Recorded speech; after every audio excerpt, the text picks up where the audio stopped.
다 같이 우리 묵상 기도 드리고 9월 둘째 주일 일부 예배 드리겠습니다.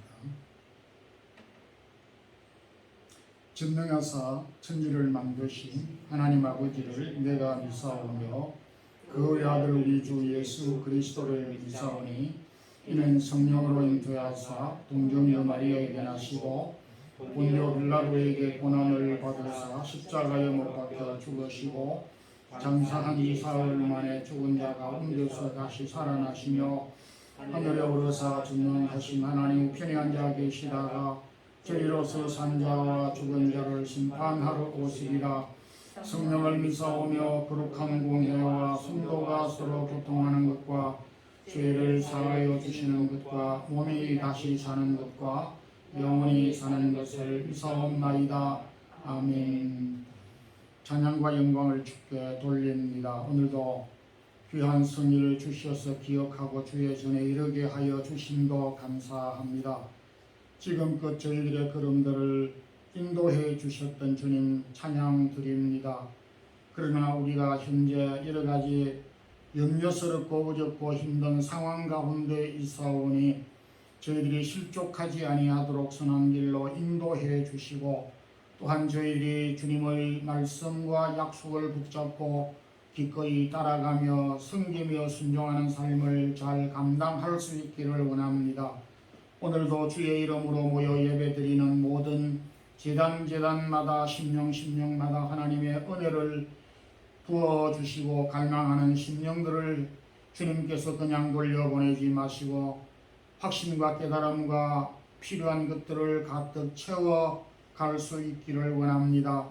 특별히 저희 사랑의 교회를 세워주시고 주님의 귀한 몸된 제단을 통하여 많은 영혼들을 구원하기 위하여 이곳에 복음의 전당인 교회를 세워주셨사오니 주님의 몸인 교회의 역할을 잘 감당할 수 있기를 원합니다.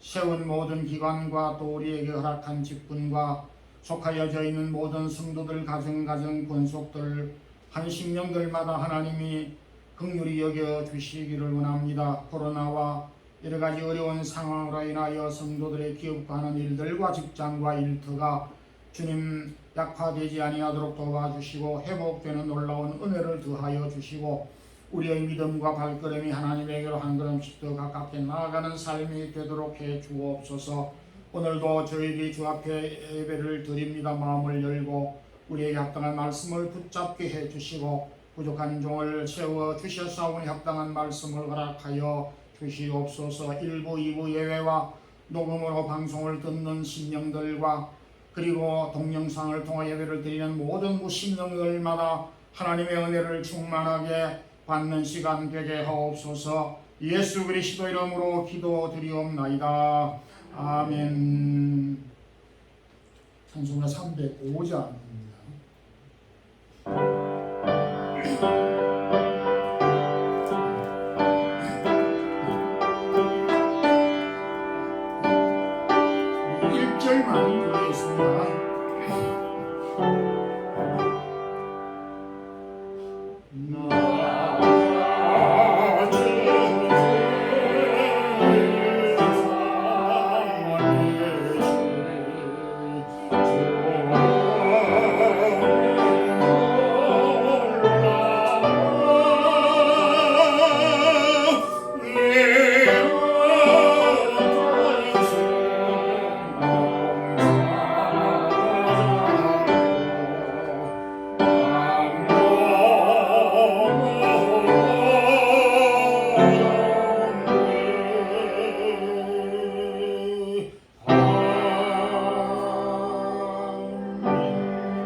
하나님의 말씀 사도행전 3장 1절에서 10절 말씀입니다. 신약성경 190페이지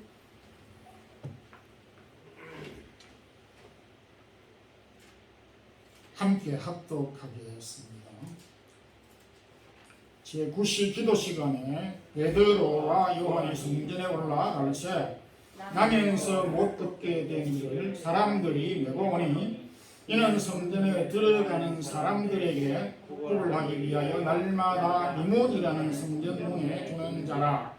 그가 베드로와 요한이 성전에 들어가려 함을 보고 구걸하거늘 베드로가 요한과 더불어 주목하여 이르되 이를 보라.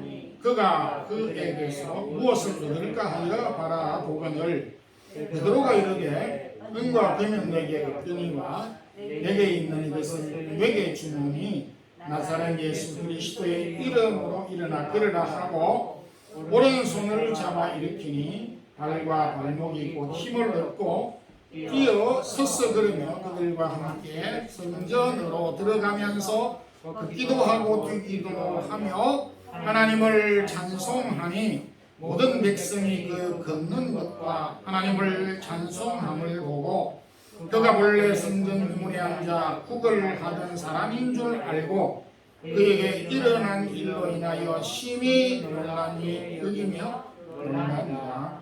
아멘.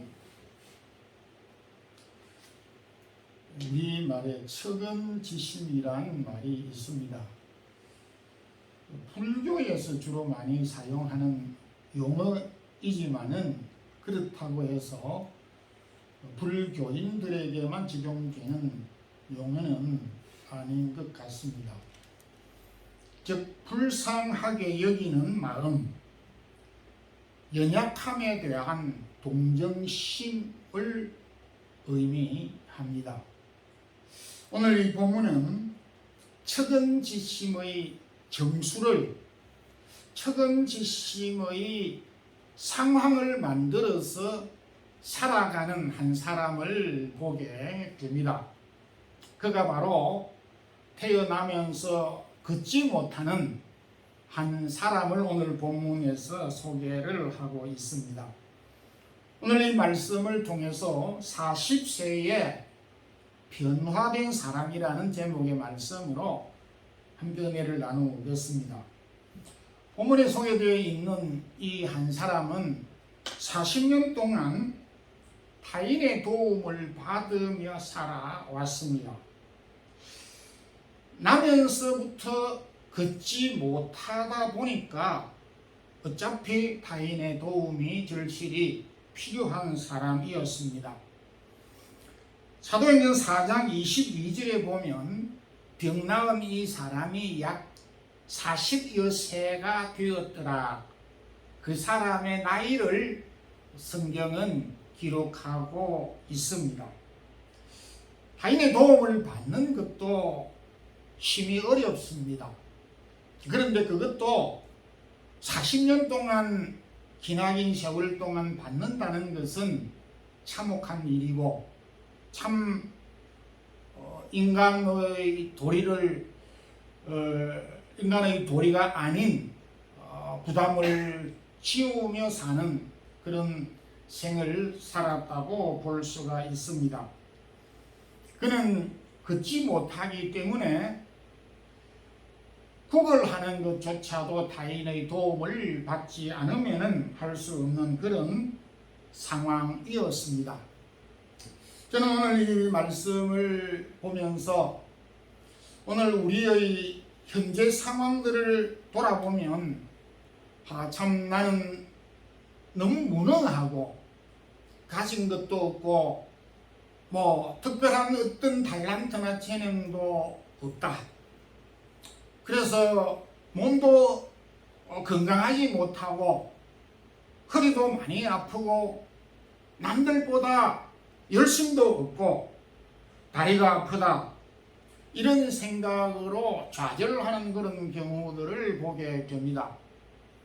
40년 동안 걷지 못하고 타인의 도움을 받은 이 사람을 우리가 생각을 할 때에 저도 오늘 이 아침에 이 말씀을 생각하면서 내 스스로가 이 자리에 교회당에 걸어 나올 수 있다고 하는 것, 내가 아침에 스스로 잠자리에서 일어날 수 있다고 하는 것, 내 손으로 아침을 먹을 수 있다는 것, 그리고 다른 사람을 생각할 수 있다는 그 자체가 얼마나 감사하고 많은 것을 소유하고 있는가를 다시 한번 생각할 수 있게 됐습니다.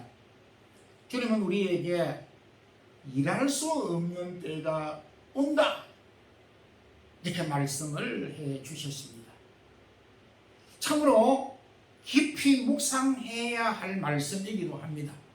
언제까지나 우리가 지금 현재 상태로 쭉 갔으면 좋으련만 그렇게 되지 않는 그 시점, 그 때가 언제인지는 모르지만은 온다.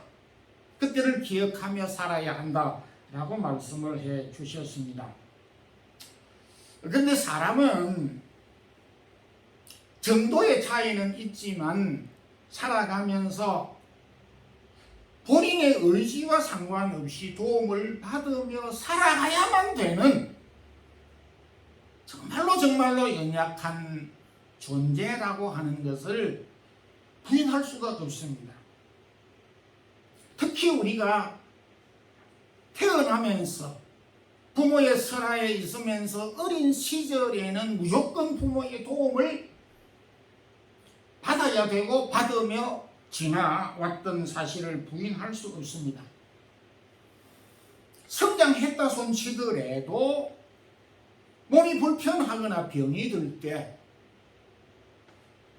자신의 의지와 상관없이 도움을 받을 수밖에 없습니다. 그리고 또 노쇠할 때 저도 곰곰이 생각을 하면서 두 다리로 움직일 수 있을 때는 괜찮지만 그럴 수 없을 때에 어떻게 하면 좋을 것인가 생각을 하다가 그만둬버렸어요. 생각해봐야 되게 힘들고 마음만 무거워서 일단 완료형 상태로 접어두었지만 그럼에도 완료가 안 되는 그런 상황에 있습니다. 바울은 누구보다 이 사실을 절박하게 알았었기 때문에 나는 아무 상관없는 이방인들, 유대인들, 로마 사람에게까지 내가 빚진 자이다. 이렇게 고백을 하였습니다. 물론 이것은 복음의 빚을 진 영적인 의미로 이해할 수 있습니다. 그런데 그것뿐만 아닙니다.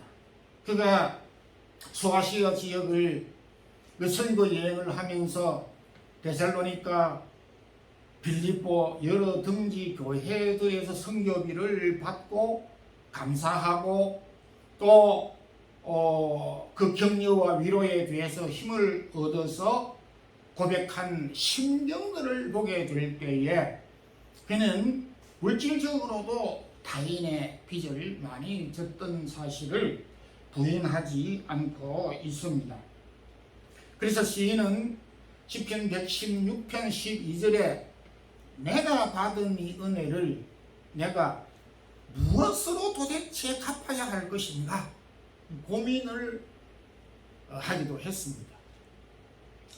우리가 오늘 살면서 참 빚진 마음 그리고 받은 이 은혜를 도움을 받으며 살았던 우리 인생을 이제 우리가 남은 생애에 어떻게 살아야 할 것인가 하는 고민을 하지 아니할 수 없는 그런 형편이기도 합니다. 여러분들은 빚을 져본 경험이 있을 것이고 또 여전히 빚을 가지고 있으신 분들도 있을 것이고 빚을 받아야 되는 사람도 있을 것입니다. 이것이 영적으로든지 물질적으로든지를 다 포함을 했을 때 빚을 진다는 것은 마음이 무겁습니다. 구약에서는 빚을 지을 때에 체주의 종이 되느니라. 그래서 이 참 빚이라고 하는 것은 우리의 마음을 억누르게 하고 우리가 무거운 짐을 진 듯한 무거움을 떨쳐버릴 수가 없습니다.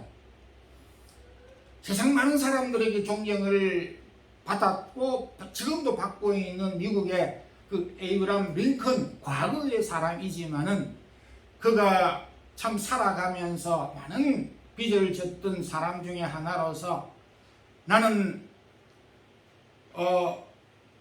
세상을 살아갈 때에 항상 빚진 마음으로 나는 살아가고 있다. 내가 대통령으로서의 직무를 수행하지만은 나는 특히 온 세상 사람들에게 빚을 졌지만 미국 사람들에게 빚을 졌기 때문에 빚을 갚는 마음으로 내가 부족하고 오해를 받고 손해를 보더라도 참아야 하고 견딜 수 있다라고 그렇게 고백을 하였습니다. 오늘 본문에 나오는 이 사람은 40년 동안 타인의 도움을 받으며 살아왔습니다. 구약의 모세는 40년 만에 겨우 자신의 동족을 생각할 수 있는 깨달음을 얻었습니다. 참 40년이라고 하는 세월이 짧은 기간도 아닌데 공자님께서는 40세가 불혹의 나이라고 하였습니다마는 40세가 들어도 여전히 유혹을 떨쳐버리지 못하는 미숙한 존재라고 하는 것을 저 자신의 경험을 통하여서 깨달을 수밖에 없습니다. 40세가 됐다고 철이 드는 것이 아니더란 말씀이기도 합니다. 이삭은 겨우 인생의 시작이라고 할 수 있는 결혼을 40세에 하였습니다. 참 40세가 우리가 독립할 수 있고 뭔가 자유로운 몸이 될 수 있을 수도 있는 나이이고 시기이지만은 여전히 미숙한 것입니다.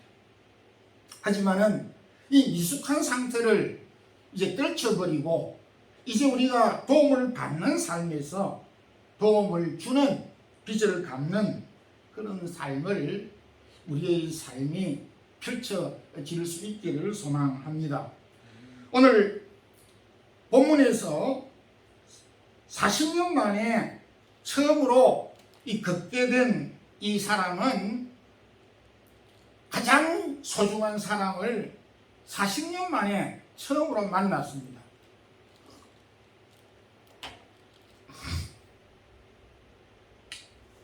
사람마다 소중한 사람이 있습니다. 그 소중한 사람이 누구인가를 우리가 살면서 잊어버리는 경우가 참으로 많습니다. 다행스럽게나마 40년 동안 도움을 받으며 걷지 못하는 소위 말하는 안전뱅이, 이 안전뱅이는 40년 만에 참으로 가장 소중한 그 인생에 있어서 가장 소중한 한 사람을 만났습니다. 그가 바로 베드로와 요한이었습니다. 40년 동안 도움을 받으며 걷지 못하는 이 안전뱅이는 베드로와 요한을 만나서 인생이 새롭게 시작이 되었습니다. 유턴을 하게 되었고 전환기가 되어졌습니다.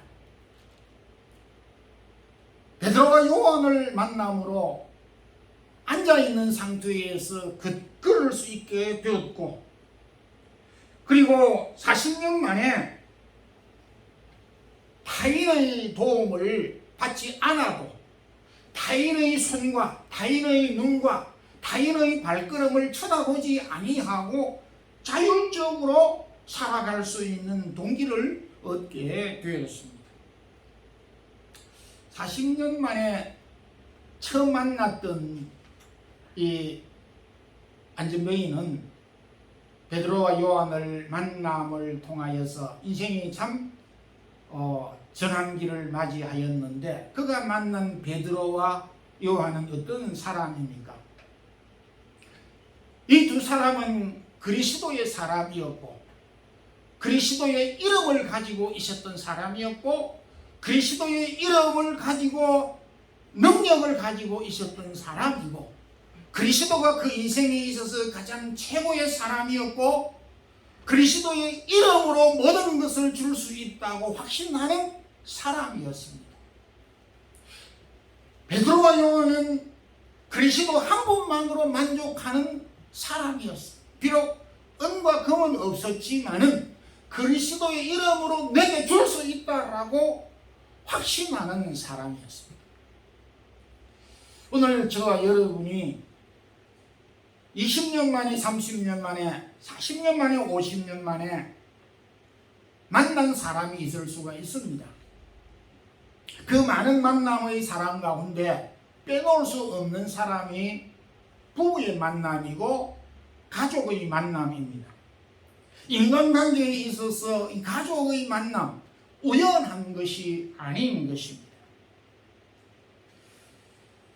베드로와 안드레는 육신의 형제지간이었지만 그들은 육신의 형제에서 만남으로 끝나지 아니하고 믿음의 관계로 성화하였고 한 걸음 더 나아가서 주님의 제자로까지 발전한 만남으로 성화되어졌습니다.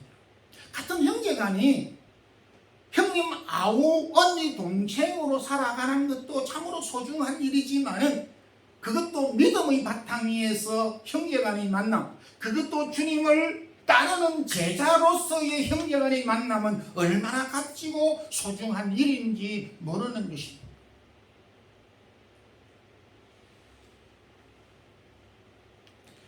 또한 우리는 친구의 만남을 빼놓을 수가 없습니다.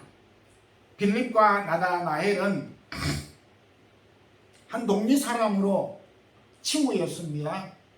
근데 빌립이 먼저 주님을 영접하고 친구인 나다나엘에게 예수님을 소개하였습니다. 참 친구가 좋지만은 그리스도를 통하여서 만난 친구보다 소중한 친구가 어디 있겠습니까? 저희 교회당 들어오는 입구에 잠언 27장 17절에 스페인 말로 적어 놓았습니다만은 철을 날카롭게 하는 것과 같이 사람이 친구의 얼굴을 빛나게 하느니라. 이 친구, 이웃이 우리에게 소중하다는 말씀을 하고 있습니다. 한 걸음 더 나아가서 신학적인 용어이지만은 섭리적인 만남이 있습니다. 구약 룻기서 보게 되면 보아스와 룻과 보아스가 룻이 이삭을 죽기 위해서 어느 밭을 갔는데 그 밭이 보아스 밭이었습니다. 그 보아스 밭에 이삭을 죽기 위해서 갔는데 그 밭주인 보아스가 그곳에 도착함으로 룻은 보아스를 만나게 됐고 둘은 연애를 하게 됐고 결혼을 하게 되었고 다윗의 정조모 다윗의 조상이 되었습니다. 성경이 보게 되면 하나님이 룻의 발걸음을 보아스의 밭으로 인도하여 하셨느니라 이렇게 했습니다. 근데 우리는 이것을 신학적으로 섭리적인 만남이라 그렇게 표현을 하기도 합니다. 제가 여러분은 잠시 만나고 헤어질 수가 있습니다. 제가 37년 유럽에 살면서 라스팔마스 그리고 독일에 또 이 마드리드 지역적으로 세 장소에 제가 살면서 여러 사람들을 만났습니다. 한참 이 마드리드가 여행 분위기 도가니 속에 들어갔을 때에 한국 사람들이 어마어마하게 모여왔던 적이 있었지 않습니까? 이 스페인 땅에 한국 사람들만 3,000명이 이 여행을 하고 있다라고 그렇게 가이드들이 이야기를 할 정도 그때에 엄청난 사람들이 오고 가고 또 교회 개인적으로 오고 가고 이렇게 했습니다. 그래서 제 카톡에는 이렇게 저렇게 만난 사람들 500명이 이 안에 들어있습니다. 제가 뭐 수집을 해가지고 한 게 아니라 그 사람들이 들어오니까 그냥 내버려 두니까 이렇게 가만히 두니까 이렇게 사람이 많아지게 되어진 것입니다. 그래서 저는 이 만남을 참 하나님께서 우리를 이런저런 방법으로 만나게 해 주셨구나 이렇게 생각을 하면서 그래서 제가 모르는 사람이 많습니다. 이 사람이 홍길동인지 잘 모릅니다. 그래도 아는 척 하면서 답을 보내기도 하고 그럼 우리의 만남은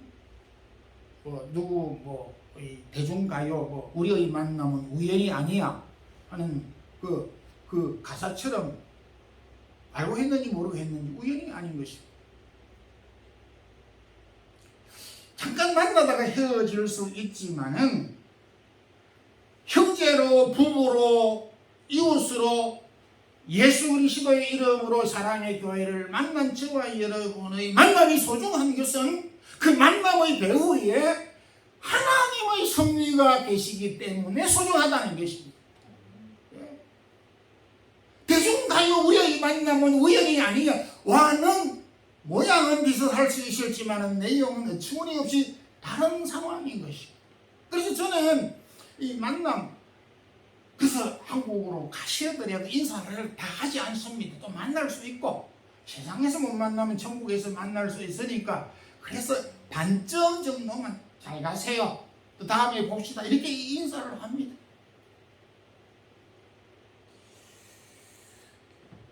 비록 이 40년 만에 처음 이 안전뱅이는 베드로와 요한을 만났지만 소중한 사람이었습니다. 주님의 이름으로 만난 저와 여러분 가깝게 알게 모르게 만난 사람들을 소중하게 생각하는 또 감사하게 생각하는 자세가 우리에게 필요한 것입니다. 그리고 이 본문에서 40년 만에 처음 뵙게 된 사람은 완전한 변화의 인생을 살아왔습니다.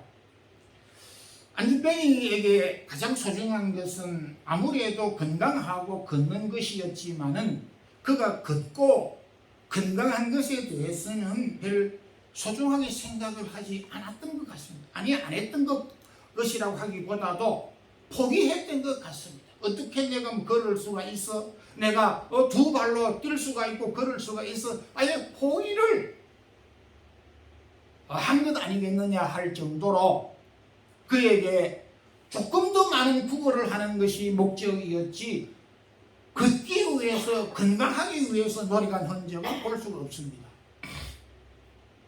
그래서 이 말씀을 보면서 참 우리가 이 소망이라고 하는 것과 목표라고 하는 것이 얼마나 소중한가. 주님은요 요한복음 9장에서 앞을 보지 못하는 소경 날 때부터 소경된 사람을 향하여서 하나님의 할 일이 있다고.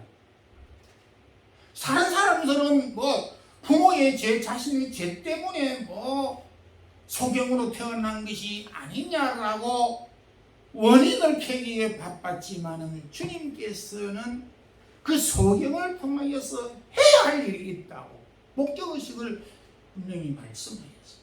그런 점에서 우리가 비록 연약하지만은 우리에게 소망과 목표가 있다고 하는 것이 얼마나 소중하며 목표와 소망을 갖고 있지 못한 이 안전병의 모습을 우리는 비교할 수가 있습니다. 안전병에 있어서 가장 큰 변화는 아무래도 걷는 것이었습니다. 성전 밖에 늘 있었습니다. 그런데 성전 밖에 있던 사람이 성전 안으로 들어갔습니다. 그리고 오늘 본문에 보니까 뛰기도 하였습니다. 난생 처음 뛰었습니다.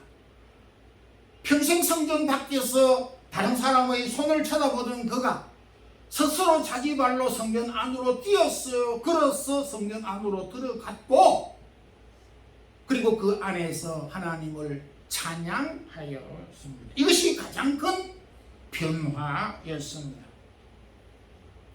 이 40년 동안 걷지 못한 타인의 도움을 받았던 이 사람의 가장 큰 변화는 무엇보다 예수 그리스도를 만난 이 사건이 그 인생에 있어서 가장 큰 변화였습니다.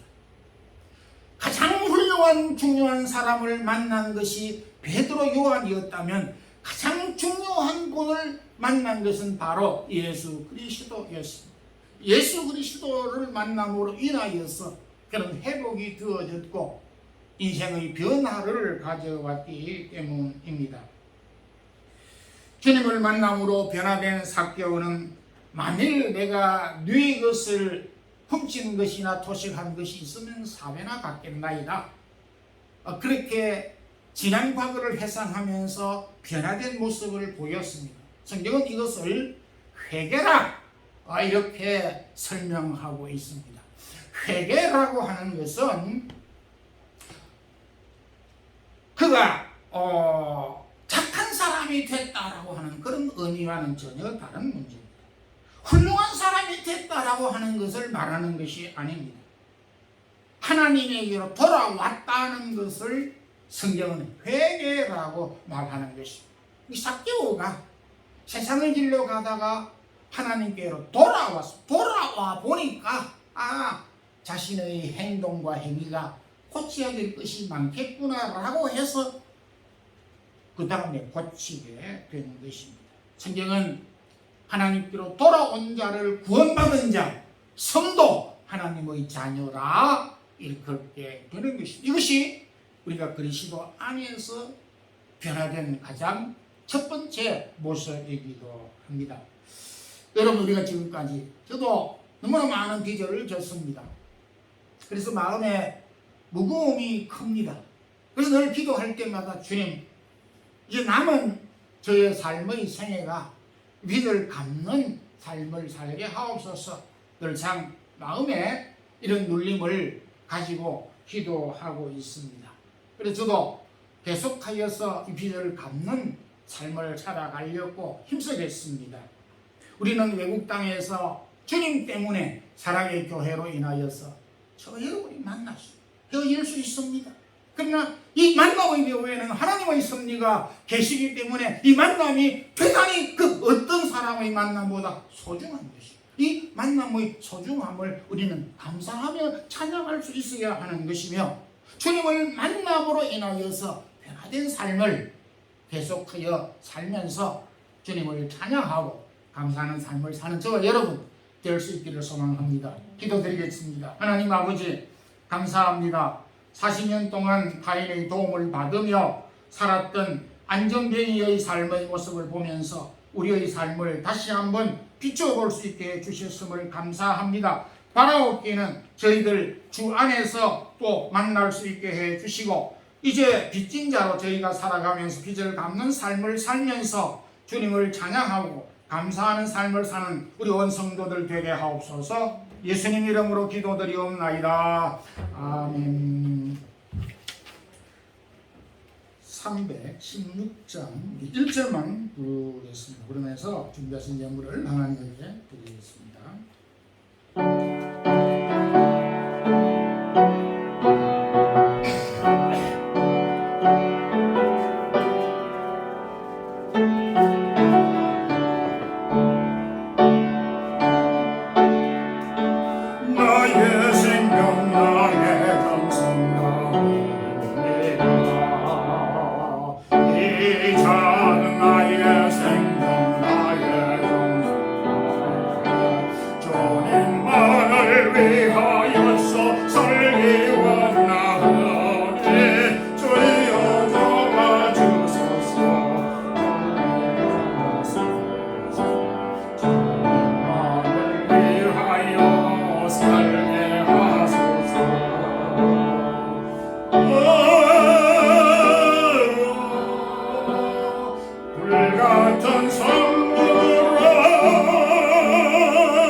연약한 저희들을 지금까지 인도해 주시고, 무엇보다 우리가 사람에게 또 빚을 졌지만 하나님으로부터 많은 빚을 졌던 저희들의 인생이 아닙니까? 허물과 죄로 죽었던 저희들을 살리셔서 하나님의 자녀로 삼으신 이 빚을 무엇으로 갚아야 하오리까?